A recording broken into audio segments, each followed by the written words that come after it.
পাবে তাতে ওনার কোনো খেয়াল নেই। আপনারা পাবেন না, কেন পান না? ভোট দিয়ে আনুন, আরো ভোট দিয়ে আনুন, তাহলে আরো পাবেন না। এখন কথা হচ্ছে কি, আয়ুষ্মান ভারত 5 লক্ষ টাকা করে পাবেন আপনারা, জানতে দিচ্ছে না। কিন্তু এই সরকার এলে প্রথম কাজ আমি করব, আয়ুষ্মান ভারতকে চালু করাবো।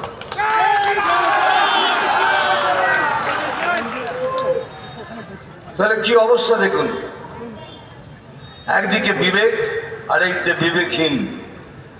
যারা তৃণমূলের কার্যকর্তা, স্পেশালি যারা হিন্দু কার্যকর্তারা, যারা এসব দুর্নীতি করে বেড়াচ্ছেন, তাদের তো বিবেক বলে কোনো জিনিসই নেই।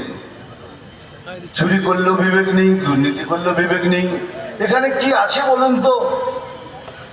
না উদ্যোগ আছে, না কারখানা আছে, না চাকরির ব্যবস্থা আছে, না শিক্ষা আছে, না স্বাস্থ্য আছে, কিচ্ছু নেই।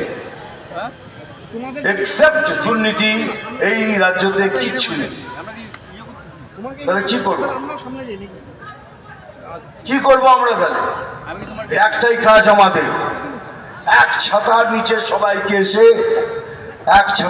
সবাইকে এসে ঐক্যবদ্ধ হয়ে এই তৃণমূল সরকারকে হাঁটাতে হবে। সেটাই হবে আমাদের এই বছরের সব থেকে বড় প্রতিজ্ঞা। সেকেন্ড, আমি বলছি আমার এখানে উপস্থিত যতগুলো আমার কার্যকর্তা আছেন, যদি কারোর সাথে কোনো মনোমালিন্য থাকে, দয়া করে ইলেকশন অবধি সেইগুলো মিটিয়ে নিন। কারোর মধ্যে কোনো মনোমালিন্য রাখবেন না, আর সবাই মিলে একসাথে ভোট করুন।